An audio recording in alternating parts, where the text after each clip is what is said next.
C'est sous la vision de monsieur le recteur de l'université de Lubumbashi, le professeur ordinaire Julbert Kishiba Fitula, matérialisé par monsieur le doyen de la faculté polytechnique, le professeur ordinaire Arthur Kaniki Chamala, que les étudiants des préparatoires effectuent leur stage d'imprégnation. Débuté depuis le lundi 1er juin 2024, ces stages d'imprégnation pour les étudiants de préparatoire prendra 2 semaines. Ces stages permettra aux étudiants de promotion de recrutement d'avoir une idée sur le département de leur choix, des laboratoires, des régulations et des services électrotechniques, en passant par les laboratoires de topographie. Ces étudiants sont satisfaits.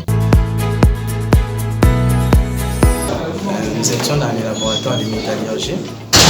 Avant, on nous a expliqué sur comment on examine certains matériaux et certains métaux.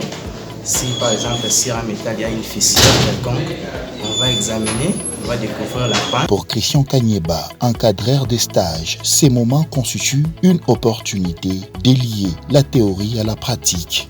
Je suis affecté au laboratoire de topographie de la faculté polytechnique à l'université de Lubumbashi.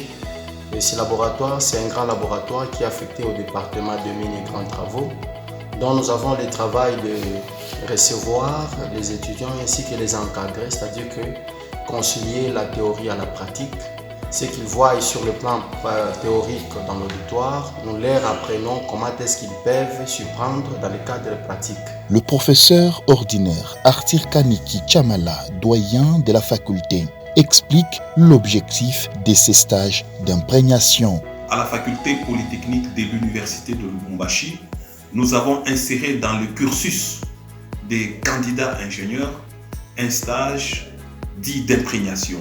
C'est un stage qui a un caractère multidisciplinaire et qui a pour finalité l'immersion professionnelle. Donc, vous savez, les sciences de l'ingénieur sont des sciences qui sont expérimentales. Elles reposent sur la pratique. Et cette pratique se fait chez nous dans des laboratoires. Il n'est pas acceptable qu'un candidat ingénieur commence son parcours, qu'il arrive à choisir l'orientation de son métier futur sans avoir expérimenté, sans avoir exercer quelques activités expérimentales au laboratoire. Il faudra souligner que la faculté polytechnique compte 18 laboratoires.